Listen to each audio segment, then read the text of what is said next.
Hey, sister girls, it's your big sister, Abbey Rodell, and this is Full Roster, your go-to dating podcast for advice, hilarious stories, tough love, and a deep dive into the shit show that is the dating world. Welcome to Full Roster.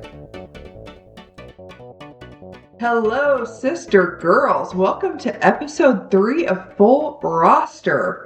This is going to be a very interesting one. I have known that I was going to do an episode on narcissist and narcissism for a long time. And it's a really big reason of why I even started this podcast in the first place, is because I wanted to tell my story and hopefully help and empower other women who are currently going through it and connect with women who have been through it and are on the other side. This whole week, my body has felt like it has been going to war. I'm not going to lie. I feel like I'm in fight or flight.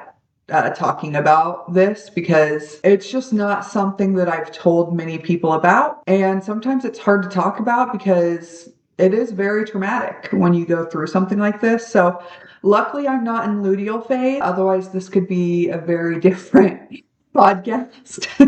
So with that being said, we are going to get into roster rundown, which I don't have too much stuff going on this week. We can talk about our narcissist of the week, which is Zach Bryan.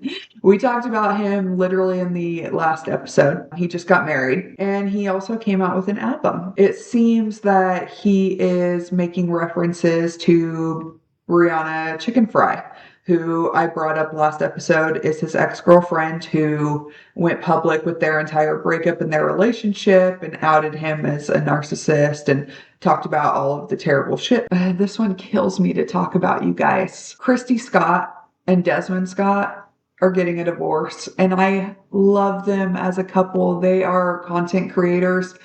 I think they have like over 16 million followers on TikTok, which is insane. They looked so good together. Married for 12 years, but together longer than that, like since they were teenagers. They have 2 sons together. I feel like they just bought a house. They just moved into a new house. It looked like they had it all. I ain't gonna lie to you. And it always kind of appears that way on social media.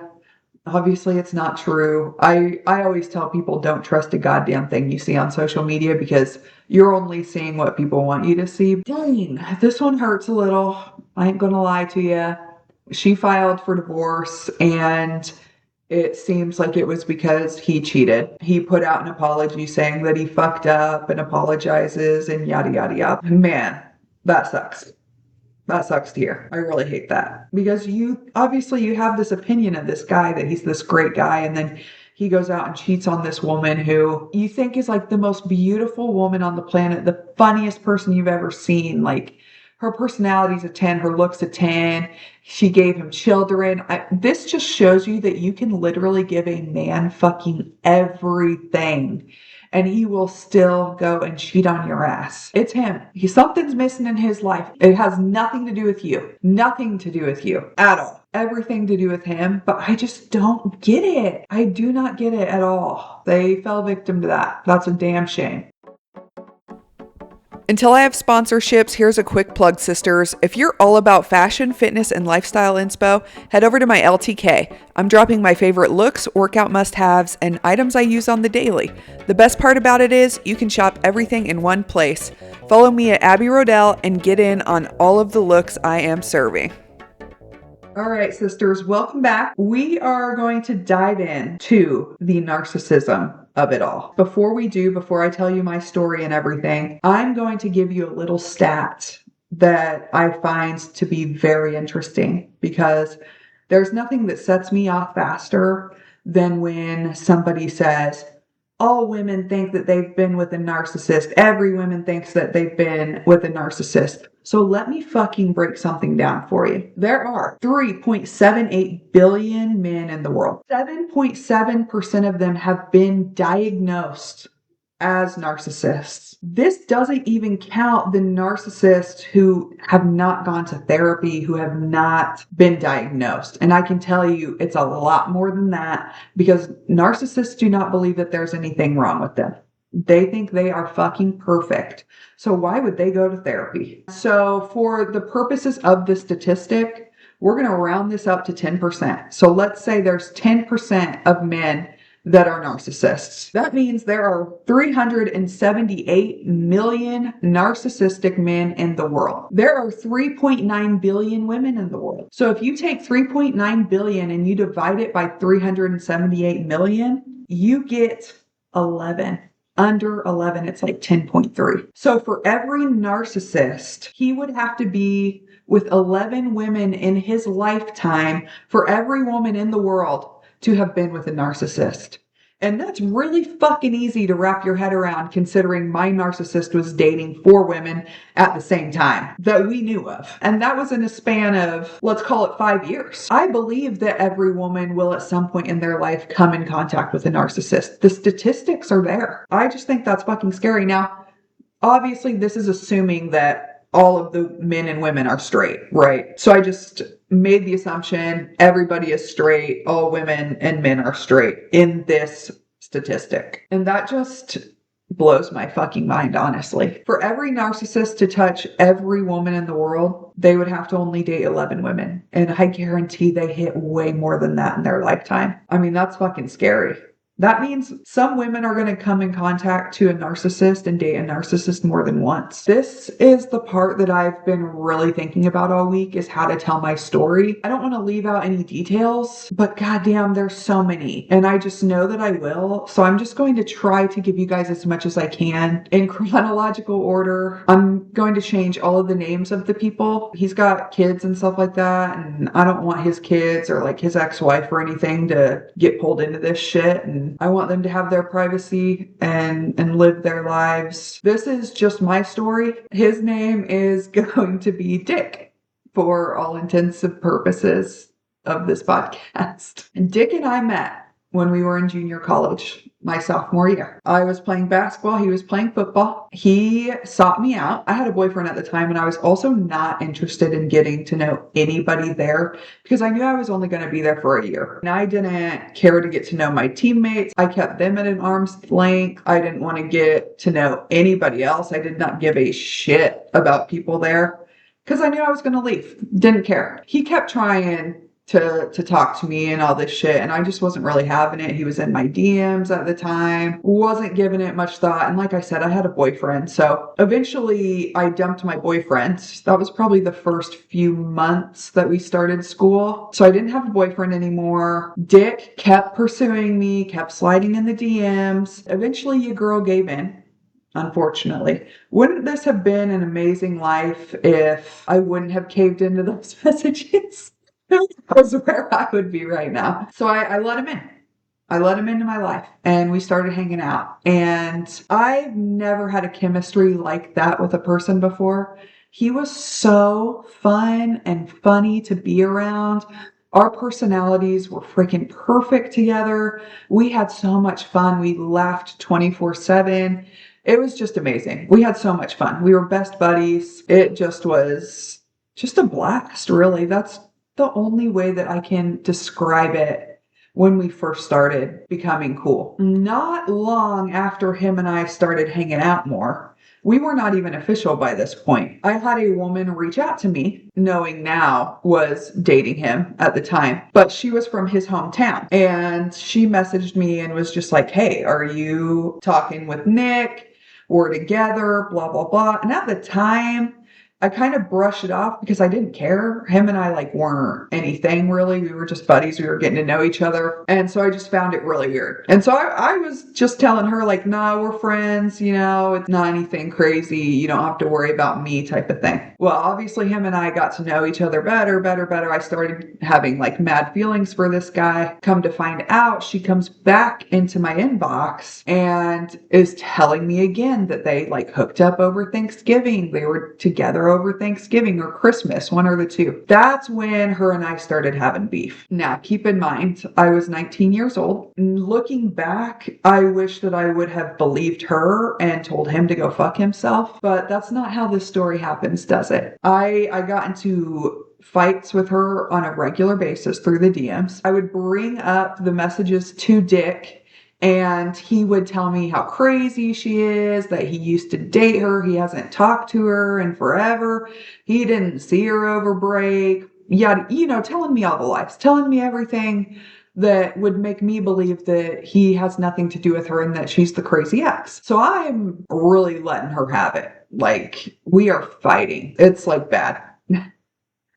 And I'm ignoring her warnings, all that shit. Later on, my season was almost up to the point where it was ending. I want to say we were in regionals. I was doing some homework in the lab, and another guy basketball player was with me, and we were talking about our class that we were taking. We're in semester 2 now. So I had sent Dick the assignment. And so I asked Dick if I could, I don't even know why. I needed into his email for something. I needed to send this basketball player something that Dick had, and I needed in his email. I was not getting into his email to snoop around, you guys. This was pure. I was just getting in there to send him something. Like, I'd never been lied to before that I knew of. So I had no reason to be jealous or think literally anything. I mean, I was so trusting. And so I get into his email. He gave me his email, first of all. That was kind of stupid.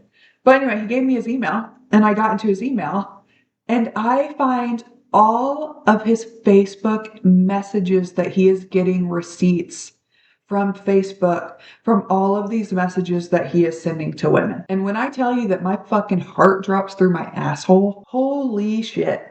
That was insane. I'll never forget that feeling. I blacked out. I don't remember what I said. I remember my friend, the basketball player I was with, I remember him being like, oh fuck, and he was trying to fucking be a guy's guy and tell me that I was overreacting and shit. And I read everything and promptly broke up with Dick. He tried to claw his way back in and shit. And I was really focused on basketball at the time, didn't care. We separated.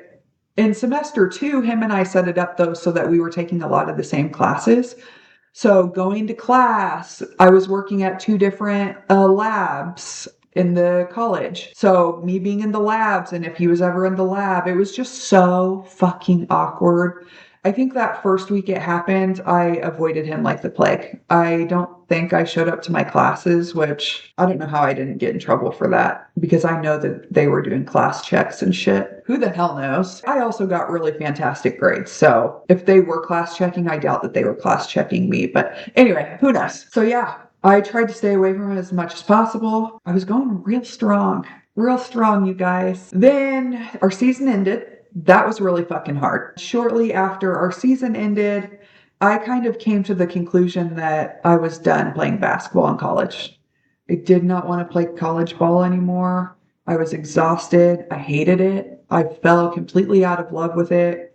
Did not want to go to the next level. And I just wanted to be a normal student. If you've ever dedicated that much of your life to one thing, you'll know how hard it is to make that decision, or when that gets stripped away from you. I felt like I lost my entire identity. I was no longer Abbey the athlete anymore, and you just lose your entire identity. What am I supposed to do now? Type of thing. That was, at that point in my life, one of the deepest places that I had ever been. I had a moment of weakness, and I called Dick. He came to my room, and I just bawled my eyes out. I'll never forget this conversation.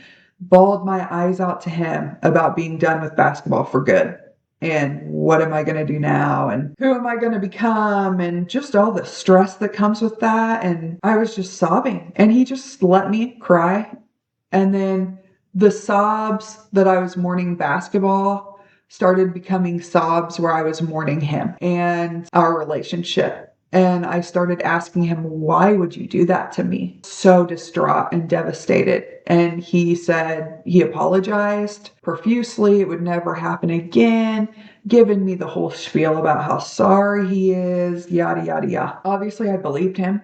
I had never been in a situation where I had been cheated on before. Of course I believed him. I had no reason not to. So we got back together, and I trusted him more when we got back together than I lost no trust. I thought, how could this man sit here and see me this distraught and then do that to me again. Because I feel like that's how normal people think. But hell nah. I don't think he ever stopped. I don't think he ever stopped. I'm sure he didn't stop talking to people. I mean, there were so many times where I'd catch him in little lies and I would just overlook it because he would, talk himself out of it. I would talk myself out of it. I mean, just so many little things, you guys. When the school year ended, we were together and he was going to play football at the next level. I was staying behind in Kansas. I was going to be a normie student, and we were going to try to make long distance work. I had gone to his school a couple times to see him, and we were just, communicating a lot. I think I only went out there 3 times, so it must have been the 3rd time that I went out there. He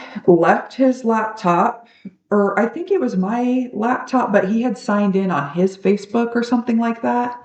And when he left for practice, got onto the laptop and saw his Facebook was up. And so you best believe I was in that Facebook account. Turns out he had a whole ass girlfriend there. A whole ass girlfriend there, you guys. So I just find out about this girl. He's at practice. I start stalking this girl.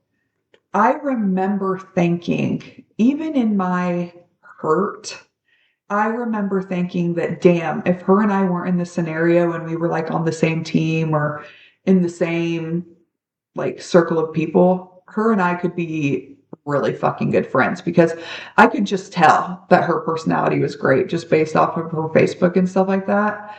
I just so vividly remember thinking that. So anyway, he gets back from practice and I bring this up and he gets so pissed. He slams down the laptop, shatters it, breaks it. Now I'm scared. He's never shown that type of anger before where he's breaking shit. And I'm by myself all alone in this different state than where I live. So I just kind of act calm, pretend that he's talking me out of it, He then had to leave an hour later to go to I don't know if it was film or another type of practice or something like that, but he had to leave again.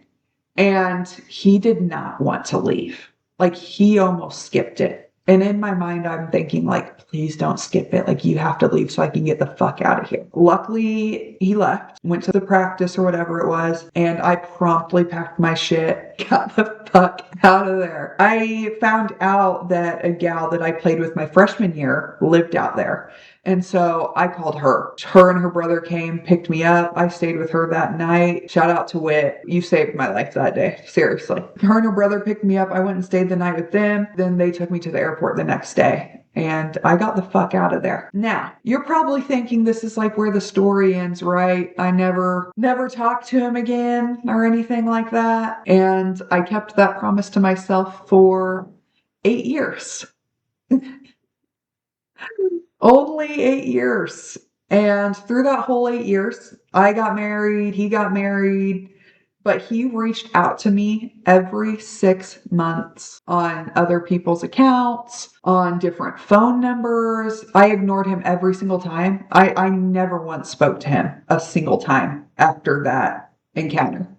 Did not entertain him once, especially once I was in my relationship with my ex-husband.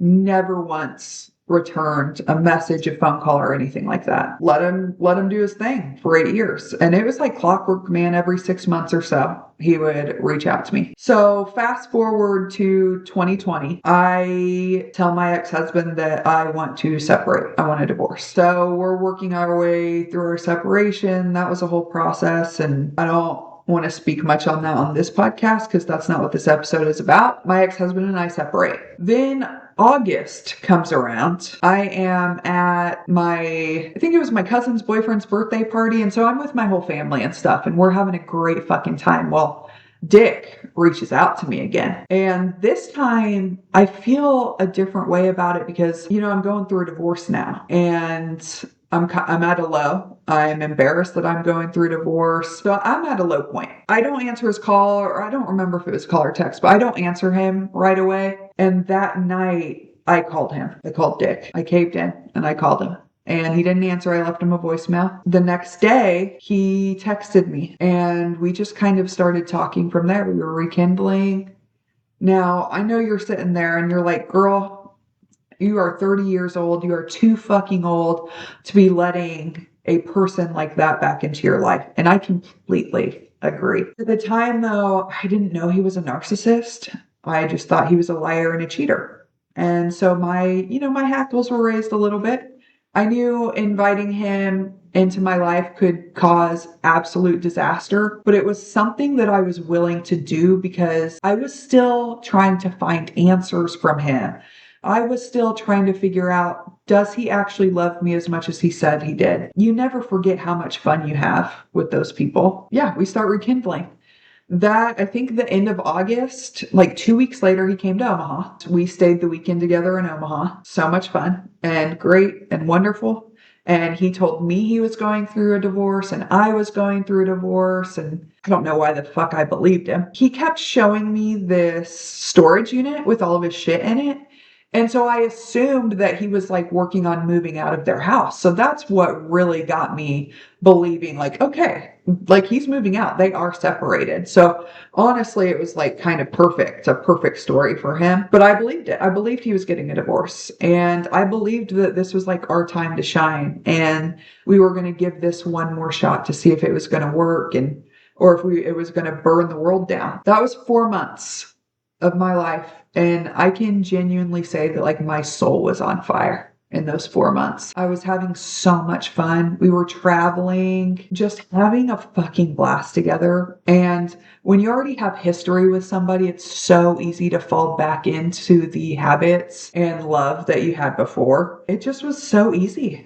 So easy to love him again. And we went on these luxurious trips. We went to Chicago, and that's like when I fell in love with Chicago. That was my first time ever going to Chicago. And we stayed at the London House on the river. We had a view of the riverfront. There was a guy playing the piano on the riverfront, and we could listen to him every single night. The weather was perfect. We spent a ton of money on these luxurious dinners, this luxurious room. You would think that I hate Chicago now, but I don't.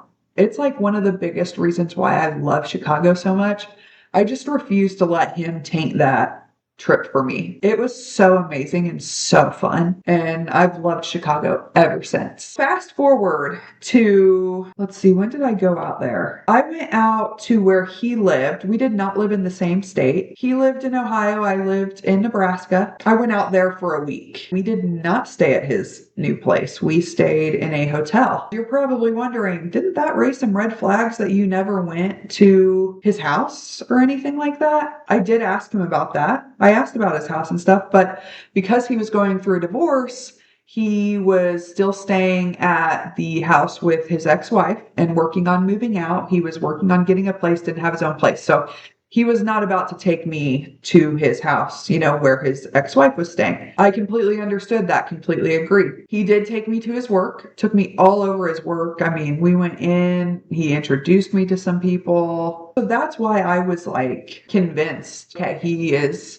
actually getting a divorce or he is single. He's showing me to these people and talking about me to these people and letting me see where he works and stuff like that. The hilarious thing is that he told me he owned that company. I believed him because, he was shelling out some money on our trips, y'all. Like at the time, I was making good money, not money like I'm making now, but like good money. I was shelling out some money too on our trips. And so we were living lavish.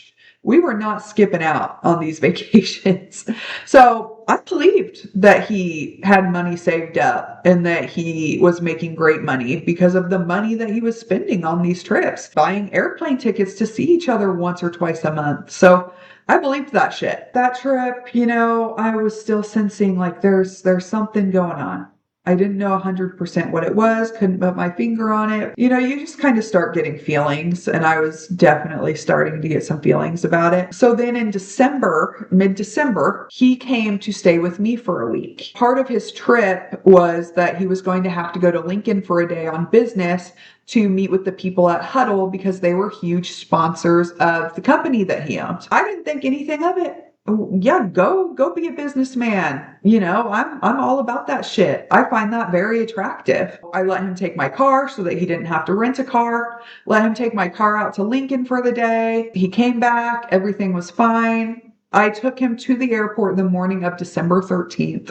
And I will never, ever forget this date. December 13th of 2020 will be ingrained in my brain for the rest of my life. After I took him to the airport, I had a woman reach out to me on Instagram and she says, "How do you know Dick?" That message right there, I knew that me and his relationship was over. It immediately brought me back to when that girl from junior college had reached out to me, asking me how I know him and shit like that. It immediately took me back there. I was like, I am 30 years old. I am not about to argue with a woman over a man. It's just not worth it. And so it would not have mattered what she said to me. She could have said, "Yeah, he's the best person I know." I would have broke up with him. It would have been over. It was over from that moment on, because I don't ever want to be in a relationship again where a woman I've never met or heard of reaches out to me asking how I know my significant other. That will always be an immediate deal breaker for me, because I just have way too much trauma with that. I will always believe the woman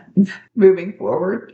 So we start conversating, and she came in real tough when I said that I knew him from junior college. We've reconnected the last few months. She goes, "Well, you know he's been my boyfriend for 5 years, right?" Obviously, I did not know that. Otherwise, I would not have been entertaining this motherfucker. But then I started thinking, 5 years? And she lives in Lincoln. And he's been dating her for 5 years. What about his ex-wife? And so I start talking to her and asking her, "Do you know about his ex-wife? Do you know about his kid?" She didn't. And so that's when I realized, holy shit, this is way bigger than me. I started realizing that he might not be divorced. He married the woman that he started dating when he went to that other school, the one that I had beef with when he went to the other school that I found out he was dating through Facebook. That is the woman he married. So her and I had history already. She knew of me, I knew of her. We didn't like each other. She damn sure didn't like me, for good reasons. I can't even imagine the shit he was saying about me to her to make me seem like the crazy ex. You know what I mean? The same shit he did to that other girl with me. I ended up reaching out to her. This took a shit ton of courage, because I did not know how she was going to react. To let her know that him and I had been seeing each other, that I'm sorry. I'm sure I'm the last person that you ever wanted to hear from. She reached back out. And apparently, while he was at my house, he left his email open on their laptop at home. And she was able to see all of the emails between him and I, and all of the flights and shit like that. So she already knew that we were together. I did not know this. So when I reached out to her, she was hot. Not towards me, thank God, but she knew already what was up. So it made our conversation easier. Well, then I had to break it to her that he was also dating a woman in Lincoln for 5 years, and that was a whole other thing. So the three of us just kind of came together, had conversations. I mean, we had hours of conversations, you guys. Leaned on each other and talked to each other, and I don't know what I would have done in that situation without them. My experience could have been a hell of a lot different. I'm so grateful for them, that they were the women that they are, and were strong, and we were able to form a bond and a friendship, albeit it was probably a trauma bond. So we talked about everything. We shared our experiences. We shared our timelines, all that shit. The week that I found out, I was like a shell of myself. I remember sitting on the couch, not doing a goddamn thing. I didn't eat. That whole week was a fucking blur. I just survived it purely by talking to these women. I mean, these women literally gave me the strength to make it through. And then the next week I went home for Christmas, and it helped so much being around my family. Well, then my parents got COVID. Because I was exposed to COVID, I couldn't go see my cousins and my other family. And that was I am getting emotional about this, because that was probably,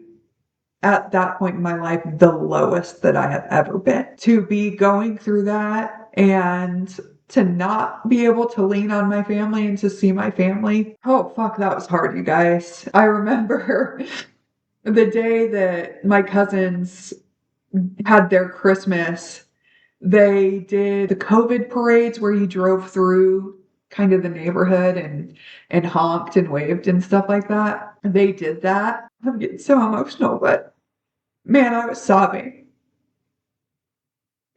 I was sobbing when they drove through, to not be able to talk to them, to hug them was so hard.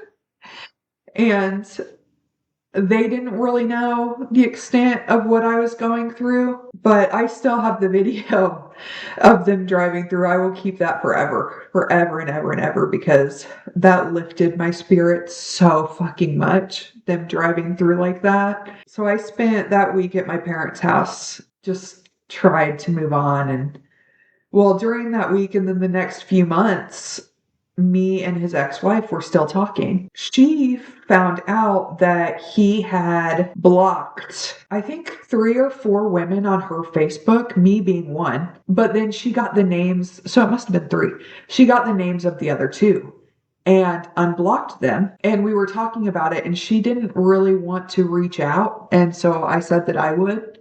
And so I reached out to both of them. Turns out one of them has a daughter with him that nobody knew about. We don't think that his mom knew about her. I still don't know if his mom knows about that little girl. Come to find out, to make this a full circle moment, the woman that had the older daughter, he got her pregnant the spring break that I was dating him in junior college. To tie all this shit back together. I also found out, he told me he had a son. I found out he had a daughter. A daughter with his ex-wife. So he had 2 kids with his ex-wife and then this other daughter that nobody knew about. And so I found out about his youngest daughter as well through his ex-wife. And that was a fucking shock. Like, why talk about your son but not your daughter? Like, it just is so bizarre. It's like he was trying to dilute the timeline or something because his daughter was young. It's just crazy, the shit that I found out. I found out that he was a peon at the place that he works. Dude barely made $30K a year. It turns out that his ex-wife was the one making all the bread, and he was spending her money traveling to Lincoln and Omaha to see me and this girl from Lincoln all the fucking time and spending her money. It's just insane, all of the lies that I found out. I won't dive into all of those because this episode will be 2 hours long. It just was insane, the stuff that we uncovered. So then the other woman that I reached out to, she had a very similar reaction to when I was in junior college and that first girl reached out to me. She was talking about how they're just friends. She knows him, but nothing's going on. Well, she promptly went to him and told him that I was reaching out to her. He, told me to cut my shit out. This was actually a huge turning point in my life, this conversation with him. I felt like this was the moment where I fucking straightened the crown on my head and became a goddamn queen because of how I handled this conversation. He reached out and said that if I didn't stop reaching out to other women, that he would leak my nudes on the internet. I don't know what nudes he's talking about. I don't know what nudes he had. I never sent him any nudes. That could only mean he was videotaping me, taking pictures of me when I didn't know he was, or he could have been bluffing altogether. I have no idea. I still don't know if he has nudes of me or not. Now I don't give a shit. At the time I told him, and I bluffed right back. I said, do it. Expose me, motherfucker. Nobody gives a shit about Abbey Rodell. So what? My pussy is going to be circulating the internet for a couple weeks. Nobody knows who the fuck I am. Who cares? Do it. Like, give me a fucking reason to take your ass to court, is what I was telling him. Since that didn't work for him, he started basically trying to devalue me, tell me how I'm trash, how I was just another girl that he was talking to. I said, you fucking wish that I was just another woman that you talk to. But the truth is that I know more about you now than any woman has ever known about you your entire life. So I'm not just another woman. I am a woman that knows everything about you now. You're fucking exposed. And that really set him off. Since none of his tactics were working, he went to threatening my life, said he would kill me or have somebody kill me. That scared me. Obviously, how could it not? I was living by myself. I think for like the first 6 months after that, my head was on a swivel. I got a gun, tried to protect myself. Every little noise startled me, woke me up out of my sleep. Still to this day, it doesn't happen as often, but still to this day, I will have a nightmare that he breaks into my house. It's like maybe once a year. It still affects me. Maybe one day I'll stop having nightmares like that. I don't know. I know I'm gonna fucking protect myself. I got that fucking Glock locked and loaded in my goddamn nightstand, ready for somebody to walk in. That is my narcissist story. I got very lucky with getting all of the answers that I could have ever wished for and more. I got very lucky with the women who were also involved, who shared their stories with me and what they knew with me. I think we were really, really able to lean on each other and be a rock for each other through that time. And I'll be indebted to them for life. His ex-wife could reach out to me tomorrow and ask me for something. I would do anything. I hope that she is living her fucking best life because she fucking deserves it, truly. Anyone that deals with a narcissist deserves it.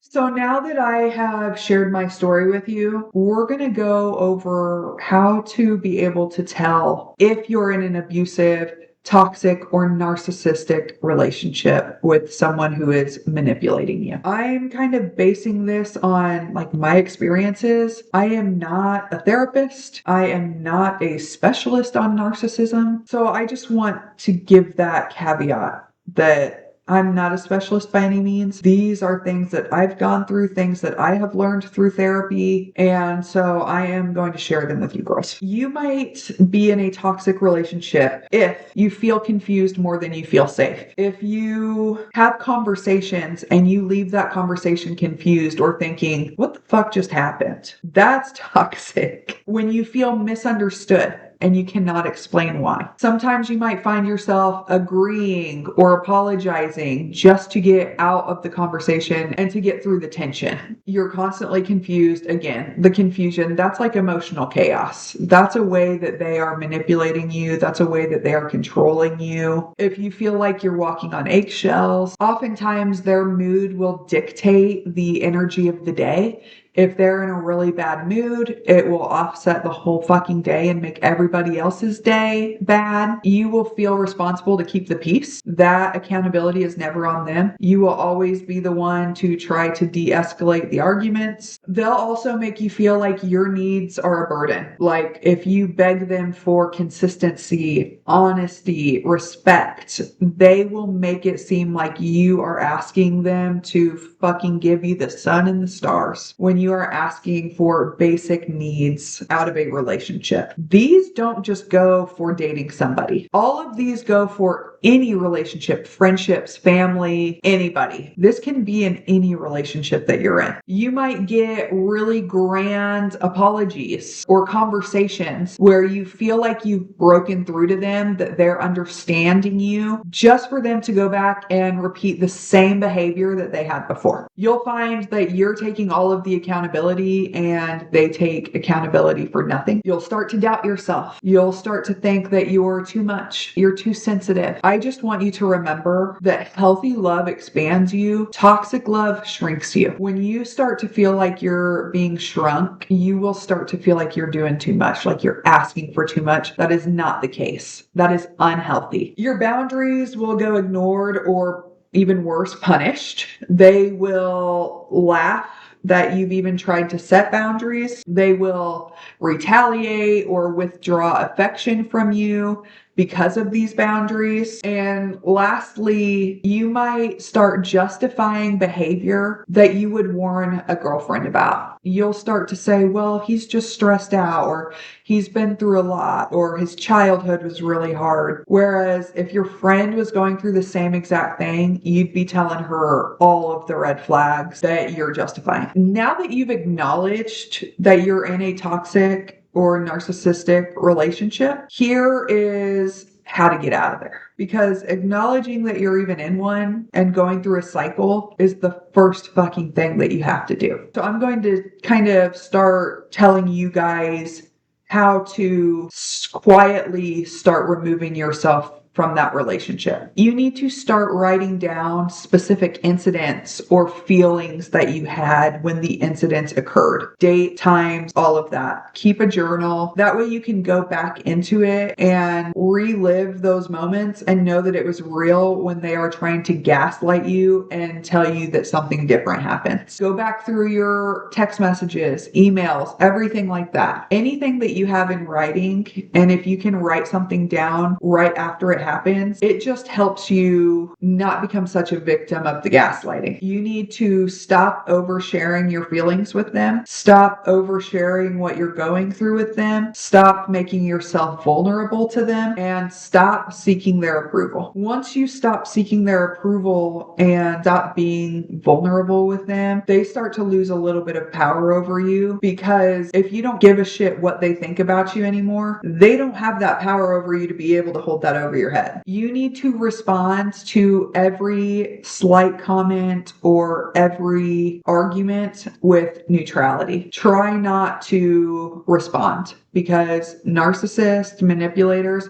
they love a response. They love being able to throw something back in your face. They will take mental note that you responded that way when they brought that up, and they will bring it up again in the future. So if you just react neutral to what they're saying or them trying to start shit with you, it completely takes their power away. It's called gray rocking, when you are like neutral to their arguments or an argument they're starting to fight with you. If they feel you pulling away, they will escalate. Even when they escalate, you have to remain neutral. I did that when I was visiting my narcissistic boyfriend, when he had that other girlfriend at the other school he was going to, and I found his Facebook on my laptop and he shattered my laptop. I had to remain neutral about it. I couldn't panic. I couldn't freak out, because I knew the second that he left, I was leaving, and I didn't want to give him a reason to stay. At the time, I didn't know what gray rocking was. I didn't know what remaining neutral was. That just came as a really natural response to me. Thank the lucky stars that it did, because it allowed me to get the fuck out of there. You'll need to quietly start reconnecting yourself to reality. Remember those friends and family that they tried to isolate you from, or that they had success in isolating you from? Reach back out to them. Use them as a person to reach out to and talk to about your next steps and getting out of there. They can't help you unless you're open and honest with them. And you have to immediately stop looking for closure from that relationship. You will never get closure from them. Narcissists and manipulators, they never give closure. They minimize the harm that they caused you. They play victim. They accuse you, and then they rewrite the story in their own mind and try to gaslight you in believing in that story. Do not let them. You will never get the closure that you need from them. Your closure is going to come from acceptance, not conversation. You will never get the closure out of conversation, but you will get closure in acceptance and accepting that relationship for what it is. My biggest example and how I handled it, and it might not be the most healthy way to do it, I'm not sure, but I said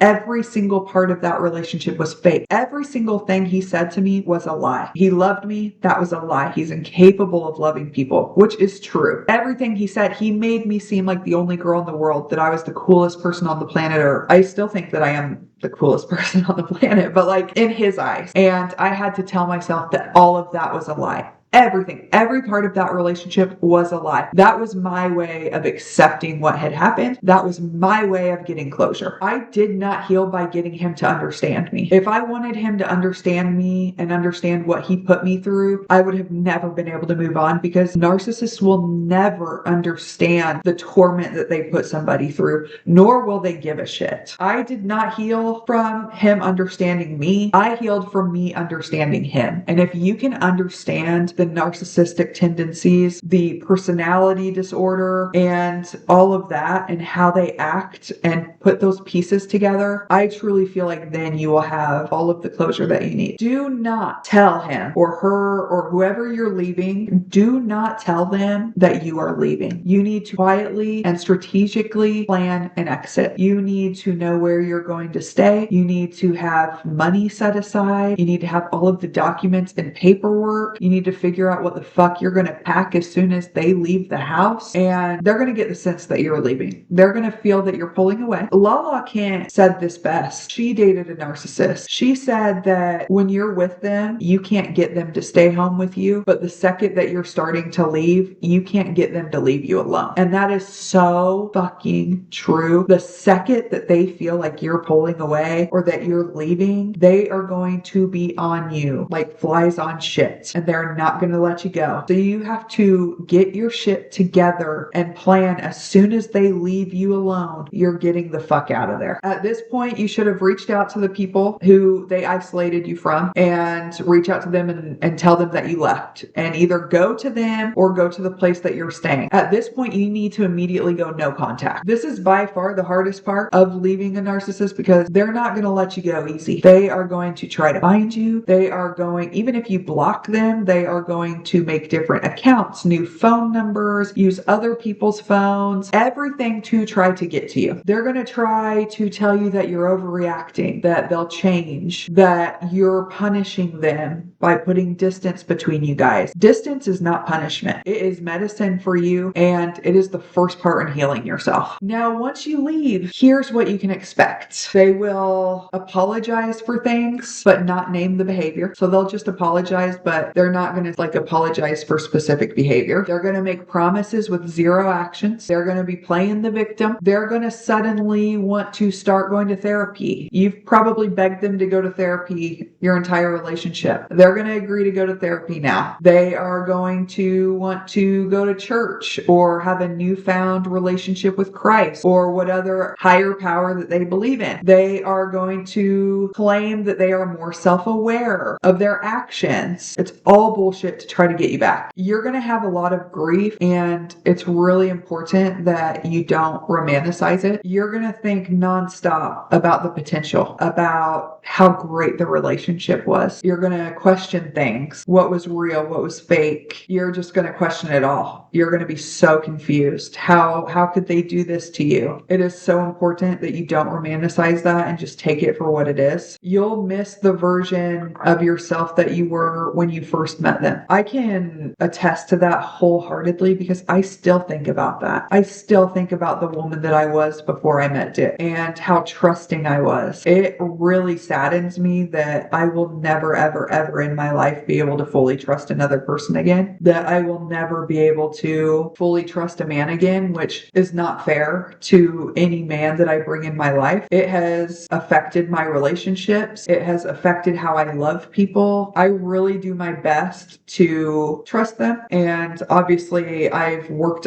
on it a lot in therapy and to make sense of my trust issues and stuff like that. But I will never fully trust another person again. I hate that I'll never be that girl again. Now you've left. You have gone non-contact. You've removed yourself out of this person's life. What do you do next? I would first seek out a therapist who specializes in narcissism. I genuinely wish that I would have done this so much sooner. I have just now started going to therapy to work this out, and I genuinely wish that I would have done it so much sooner. After I found out all of that shit with my ex, I felt really strong, and I knew I was never going to get back together with him, which I think is why I didn't seek out therapy, because I thought that maybe I didn't need it. I didn't realize how affected I was until I had my first long-term relationship after Dick and realized that I got some trust issues. I knew that I needed to seek help. I hate that it took this long. Shout out to my therapist friend who was very patient, kind, and gentle with me in pushing me towards that. I really appreciate it and needed it, honestly. You need to reconnect with your hobbies, your dreams, your goals, your passions. What are you passionate about? Whatever, find a passion, find a hobby that you love and immerse yourself into that. Start rebuilding the friendships that you lost when you were in that horrible relationship. When you reach out to, your old friends, they might not be really warm and receptive of it at first, but, acknowledge what happened. You can tell them your story, and hopefully they start coming around, and hopefully you can rebuild some of those friendships and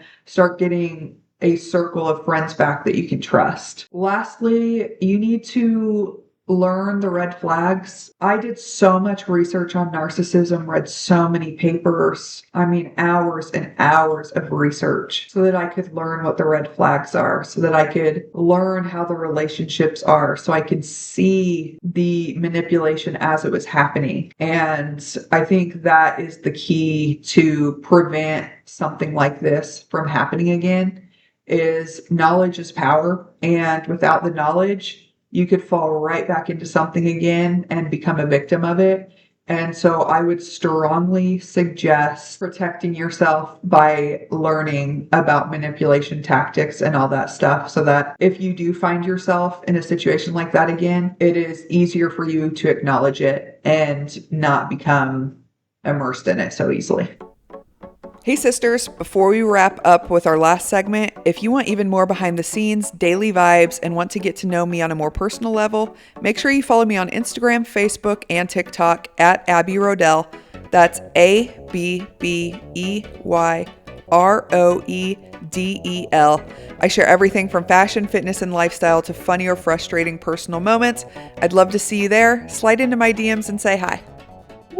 Okay, that was heavy, guys. That was a heavy segment. I really appreciate you guys listening to that. I appreciate having this platform to be able to share that story with you guys, to be open about everything with you guys. If you have experienced anything like that, reach out to me. Go into my DMs. I would love to talk about it. Let's be friends. Let's talk about our trauma, because I guarantee there is no shortage of it if you've ever dated somebody like that. So now that we made it through the heavy, serious part, let's do some fun inbox audacity to close out the show. The first one is, so they broke up and he's blowing up her spot. He's texting her, calling her. She pretended that she got a new number. So him, he's texting her this. Him, hope you don't fall trapped to any of these. Lots of wasted time and heartache. I love you. Her, who is this? Him, who is this? Her. Robert. Him. Oh yeah? How long have you had this number? Her. Just got it this morning. I think you probably have the wrong number. Him. Oh shoot. Right on. And then him again. You will probably get a lot of messages in traffic. The person who had this phone before you was in the companion industry. Honestly, I hope she got a really fucking good laugh out of that. Hopefully he stopped texting her after that. That's honestly kind of genius. You'd have to turn off your identity though if you have an iPhone. You'd have to turn the photo and name off. I'm sure you can do that somehow, but that's hilarious and a great idea. This is the second one, and this is a message that a woman received. Do you fucking squirt out of your fucking clit? Is he asking where women squirt from, or is he asking her? I don't fucking know, but... And like, why is he being so aggressive about it? I would respond to this with, is your fucking G-spot in your fucking asshole? It's like, what would he say to that? It comes across just like him saying, do you fucking squirt out of your fucking clit? I mean, that's fucking perfect. Okay, here is the last one. Him. I want to eat your peach all the time, date you every night, buy you a ring, kiss your feet, make love to you extremely good, and give you all 10 inches. I'll get you pregnant with 5 tuplets. He doesn't know. Quintuplets, apparently. He meant quintuplets. He said 5 tuplets. She sent him back the red balloon emoji with a pinpoint thing to pop the balloon.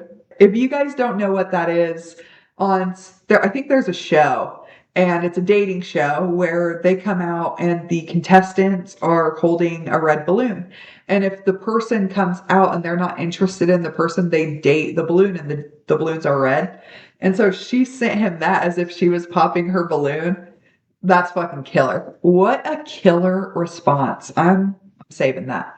That's going in my back pocket, because what an easy way to get your point across to them that you ain't fucking with it. All right, sister girls, we made it through the episode. This one was a lot longer than the last two, a lot deeper. I shared some really intricate parts of myself. Next week is not going to be so deep. We are going to talk about first dates. whether those be good or bad. Maybe I'll keep it to really bad first dates, and then we can do really good first dates like the next week or something like that. So next week we will plan on the worst first dates. I honestly cannot wait to get into this. So if you have any first dating stories that are horror stories, send them to my DMs, email me, send them to me, text me, whatever. If you have my phone number, I will use them on the next episode. That will be so funny and lighthearted. I cannot wait to go through those. If you girls are liking these episodes, I would really, really ask that you subscribe to the channels that you listen to them on, whether that be Spotify, Apple Podcasts, or YouTube. Make sure you're subscribing, please. That helps me out a ton. And then leave a good review for me as well, which also helps my page and helps that platform send my page out to more people. That's it for this week, sister girls. Thank you so much for listening. Come back next week for more belly laughs and hilarious dating stories. Until then, may your DMs be smooth and the red flags be so obvious. See ya. Thank you for listening to Full Roster. You can find me on all socials at Full Roster Pod, and you can watch the video on YouTube. Like and subscribe to support the show, and come back for the next episode. See you next week.